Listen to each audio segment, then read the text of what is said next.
कन्नन गोपीनाथन।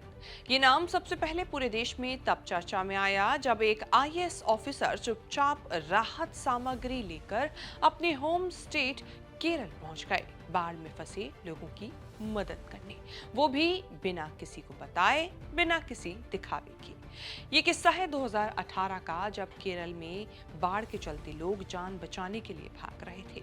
सड़कें दरिया बन चुकी थी और सरकारी सिस्टम हाफने लगा था।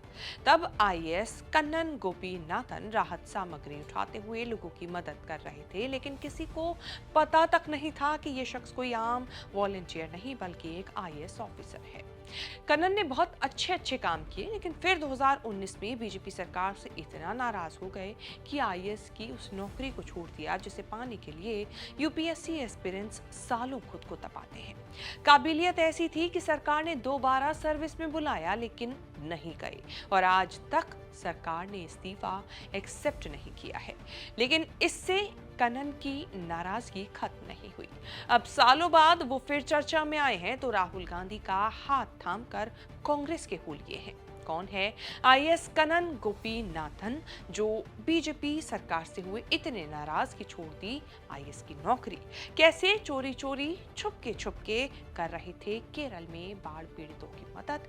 बताएंगे चर्चित चेहरा के इस एपिसोड में, तो बने रहिए वीडियो के आखिर तक। नमस्कार, मैं हूं कीर्ति और आप न्यूज तक पर देख रहे हैं चर्चित चेहरा। एजीएमयूटी कैडर के कन्नन गोपीनाथन ने आईएएस की नौकरी में वो सब कुछ पाया जिसके लिए यूपीएससी एस्पिरेंट्स सालों खुद को तपाते हैं: मान, सम्मान, रुतबा और पावर। लेकिन एक दिन उन्हें लगा कि सिस्टम में रहकर वो खुद को बंधा हुआ महसूस कर रहे हैं और फिर 2019 में अचानक लगभग 7 साल की नौकरी को इस्तीफा देकर छोड़ दिया। इससे पहले 2018 में कन्नन गोपीनाथन केरल में बाढ़ राहत के काम में ऐसे लगे जैसे वही उनका असली काम हो, वो भी बिना किसी को बताए, अपनी रियल आइडेंटिटी छुपाकर। उस वक्त उनकी पोस्टिंग दादरा और नगर हवेली में थी, लेकिन दिल में इंसानियत का ऐसा जज्बा था कि सब कुछ छोड़कर गुमनाम तरीके से अपने होम स्टेट केरल पहुंच गए और राहत कार्य में जुट गए। पहचान तब उजागर हुई जब एर्नाकुलम के कलेक्टर वाई सफीरुल्लाह ने उन्हें एक कलेक्शन सेंटर में पहचान लिया। तब जाकर देश को पता चला कि ये शख्स कोई और आदमी नहीं, कोई आम मददगार नहीं, बल्कि एक आईएएस ऑफिसर हैं जो छुट्टी लेकर चेक देने आया था अपने होम स्टेट में लोगों की मदद करने के लिए, लेकिन इस तरीके से काम में जुट गया। कन्नन की इस पहल को पूरे देश ने सराहा। सोशल मीडिया पर वो हीरो बन गए और यंगस्टर्स के लिए इंस्पिरेशन। सबको लगा कि इतनी मेहनत के बाद सरकार शायद उन्हें सलाम करेगी, लेकिन हुआ इसका बिल्कुल उल्टा। सरकार की नजर में ये गैर जिम्मेदाराना हरकत मानी गई, क्योंकि उन्होंने बिना इजाजत बाढ़ के बाद राहत कार्य में भागीदारी ली थी। उन्हें कारण बताओ नोटिस जारी किया गया कि आपने बिना अनुमति कैसे बाढ़ राहत कार्य में हिस्सा लिया। यही वो वक्त था जब कन्नन का नजरिया साफ हो गया कि सिस्टम में रहकर वो खुद को बंधा हुआ महसूस कर रहे हैं। फिर 2019 में केंद्र सरकार ने जब जम्मू कश्मीर से आर्टिकल 370 हटाया तो गोपीनाथन को लगा कि देश में फ्रीडम ऑफ एक्सप्रेशन को दबाया जा रहा है और उन्होंने आईएएस की पोस्ट से इस्तीफा दे दिया। उनका इस्तीफा लोगों के दिलों को छू गया। एक तरफ जहां कुछ लोगों ने उन्हें क्रिटिसाइज किया, तो वहीं एक बड़ी संख्या के यंगस्टर्स ने उन्हें सच्चा पब्लिक सर्वेंट कहा।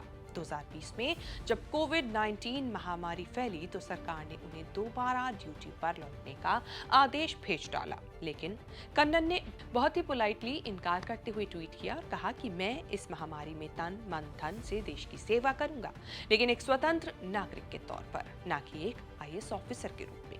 आईएएस की नौकरी छोड़ने के बाद कन्नन एक शांतिवादी एक्टिविस्ट बन गए। वो सीएए, एनआरसी विरोधी प्रदर्शनों में खुलकर सामने आए। शहर शहर घूमकर युवाओं को संविधान, लोकतंत्र और अभिव्यक्ति की आजादी के मायने समझाने लगे।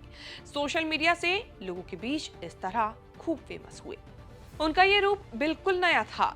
ना फाइलों में उलझा कोई अधिकारी, ना ही किसी कुर्सी का मोह रखने वाला कोई शख्स, बल्कि एक ऐसा नागरिक जो लोकतंत्र को लेकर सच में परेशान था।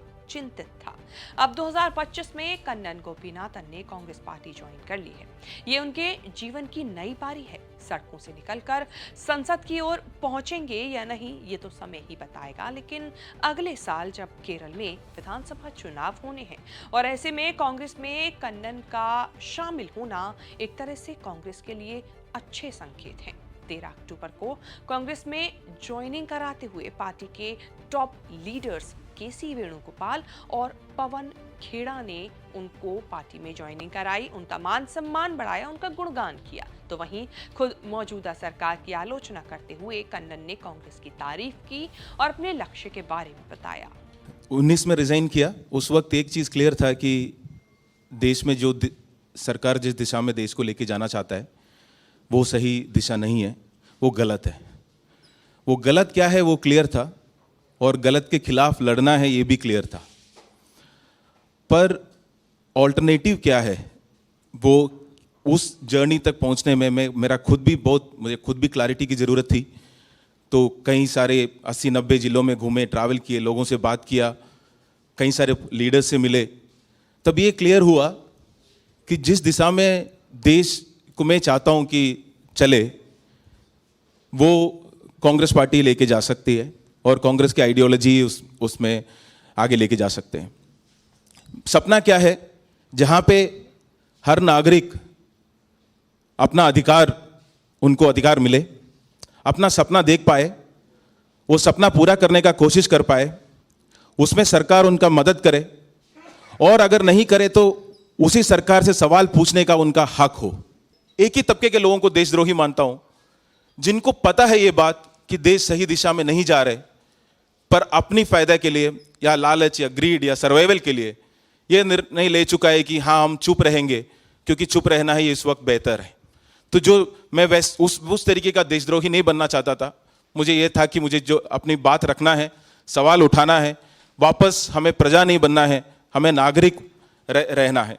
तो उसी में जब जितना ज़्यादा बात किया वो सारी जो थॉट्स है वो कांग्रेस की आइडियोलॉजी ही है, ना कि सिर्फ हिस्ट्री है, वो प्रेजेंस है। कन्नन गोपीनाथन केरल के कोटायम जिले के रहने वाले हैं। कोटायम से शहर आने से पहले उन्होंने अपनी पढ़ाई पलक्कड़ जिले में रहकर ही पूरी की। 2001 की केरल तकनीकी हाई स्कूल लिविंग सर्टिफिकेट परीक्षा में स्टेट लेवल पर संयुक्त रूप से टॉपर रहे। उन्होंने Birla institute of technology Mesra Ranchi से इलेक्ट्रिकल और इलेक्ट्रॉनिक्स में इंजीनियरिंग की पढ़ाई की और फिर गोल्ड मेडलिस्ट भी रहे। कन्नन गोपीनाथन के पिता KN गोपीनाथन नायर केरल सरकार में अपर डिवीजन क्लर्क और मां VR कुमारी होममेकर थी। कन्नन गोपीनाथन की पत्नी हिमानी पाठक एक सॉफ्टवेयर इंजीनियर हैं जो हरियाणा से ताल्लुक रखती हैं और इनकी मुलाकात पहली बार नोएडा में हुई थी। अब राजनीति में कन्नन के आने के बाद वो साफ कह रहे हैं कि मैंने सेवा की शुरुआत ऑफिसर बनकर की थी, फिर आवाज उठाकर की, अब सिस्टम बदलने के लिए राजनीति में आया हूं। कांग्रेस में शामिल होकर उन्होंने ये साफ कर दिया कि वो अब राजनीति में एक्टिव रोल निभाने वाले हैं, लेकिन वैसा नेता के तौर पर नहीं जो कुर्सी के पीछे भागे, बल्कि वो जो मुद्दों के लिए लड़े। कन्नन गोपीनाथन ने सिस्टम में रहकर सेवा की, बाहर आकर आवाज उठाई, जैसा कि हम बता रहे हैं, और अब राजनीति के लिए कदम पहला बढ़ा चुके हैं और अपने लक्ष्य को साधने के लिए वो काम करेंगे। चर्चित चेहरा में कन्नन गोपीनाथन से जुड़ी ये रिपोर्ट आपको हमारी कैसी लगी, हमें कमेंट करके जरूर बताएं और इस तरह की खबरें आगे भी देखने के लिए बने रहें न्यूज़ तक के साथ।